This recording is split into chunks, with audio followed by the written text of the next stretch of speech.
আচ্ছা দেখে এই যে অঙ্কটা করবো সহজ, খুব সহজ অঙ্ক। এ আর বি এর মধ্যে তুল্য রোধ বের করতে হবে, বুঝলি তো? এই অঙ্কটা এই একটা করে মুজবর অঙ্ক হতে হতে যাবে, বুঝলি তো? দেখবি খুব মজা লাগবে। এই দেখ এই 3 আর 3 সিরিজে আছে। কেন সিরিজে? একই কারেন্ট। তাহলে 3 3 কত? 6 হবে। তাহলে এখানে দুটো রোধের বদলে যদি একটা রোধ লিখি তাহলে কত হবে? এখানে 6 ওহম হয়ে গেল। দেখ 6 ওহম। এবার দেখ এই এ আর ই এর মধ্যে এটা 6 আর এটা 6 প্যারালাল আছে। 6 আর 6 প্যারালাল করলে কত হয়? 6 × 6 বাই 6 প্লাস 6 6 6 36 বাই 18 6 6 36 বাই 12 কত হয়? 3 ওহম। হ্যালো, তাহলে এই দুটো রোধ মিলে কত হলো? 3 ওহম। তাহলে এটাকে মুছে দিই, দুটোকে একসাথে মুছে দিয়ে একটা হবে। একটা হলো কত? এটা আবার এটা হয়ে গেল 3 ওহম। এবার দেখ এই 3 আর এই 3 সিরিজ, তাহলে 3 আর 3 কত হবে?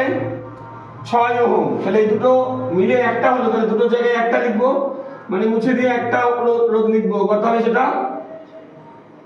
6 ওহম। হলো 6 ওহম। এই 6 আর এই 6 এবার প্যারালাল সমান্তরালে আছে, দুটো মিলে একটা হবে। একটা রোধ কত হবে? 3 ওহম। আবার এই দুটো মুছে দিয়ে একটা লিখবো, দুটো মুছে দিয়ে একটা, সেটা কত? আবার 3 ওহম। এই 3 আর এই 3 সিরিজ, কেন? কারেন্টটা কি হবে? সিরিজ। আবার 3 3 কত? 6 হবে। তাহলে দুটো মুছে দিয়ে একটা রোধ করলে পারে আবার এখানে হয়ে যাবে কত? এই 6 ওহম। এটা হয়ে গেলে কত? 6 ওহম। এই 6 আর এই 6 আবার প্যারালাল, আবার 3 হবে। দুটো রোধ মুছে দিয়ে একটা রোধ করলাম, কত হলো? এটা 3 ওহম। আবার এই যে 3 আর 3 কত হলো? সিরিজ, 6 ওহম হলো।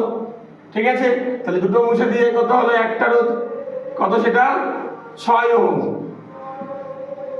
এইবার দেখ এ আর বি এর মাঝে কটা রোধ আছে? দুটা, একটা 6 একটা 3, এরা আবার প্যারালালে আছে।